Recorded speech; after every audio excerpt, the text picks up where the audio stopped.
पश्चिमवरून मवियामध्ये वादाची शक्यता आहे। काँग्रेसच्या मतदारसंघावर शिवसेना युबीटीने दावा केलाय। शिवसेना युबीटीचे राजेश मिश्रा विधानसभेसाठी इच्छुक आहेत, तर 6 वेळा लढूनही काँग्रेसला यश मिळालं नसल्याचा दाखला त्यांनी दिला आहे। आणि शिवसेना युबीटीचे मिश्रा यांनी या वेळेला दावा केल्यानं आता ही जागा नेमकी मवियामध्ये कोणाला मिळणार याविषयी उत्सुकता आहे। काँग्रेसचे काही नेते भाजपसाठी काम करत असल्याचा आरोप सुद्धा मिश्रांनी केलाय, तर इच्छुक उमेदवार राजेश मिश्रा यांनी काँग्रेस नेत्यांवर स्थानिक नेत्यांवर आरोप केलाय। त्यामुळे आता पुढे नेमकं काय होणार ते बघावं लागेल।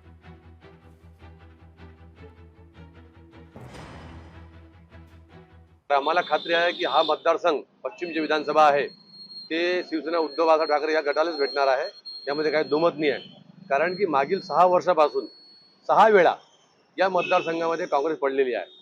आम्हाला खात्री आहे की इथे काँग्रेस निवडून येत नाही। तरी आमची विनंती आहे, जे काँग्रेसचे नेते आहेत त्यांना आमची विनंती आहे की हे मतदारसंघ तुम्ही सोडा। 6 वेळा पडल्यानंतर तरी तुम्ही हे मतदारसंघ मागता, याचे मागे कारण काय आहे? आमची विनंती आहे काँग्रेस नेत्यांना की तुम्ही हे मतदारसंघ घेऊ नका, इथे काँग्रेस निवडून येत नाही। 100% या मतदारसंघामध्ये शिवसेना उद्धव बाळासाहेब ठाकरे हा पक्ष 100% इथे निवडून येते, कारण की आमची तयारी आहे। लोकशाही मराठी ऐका, पहा, जागरूक रहा।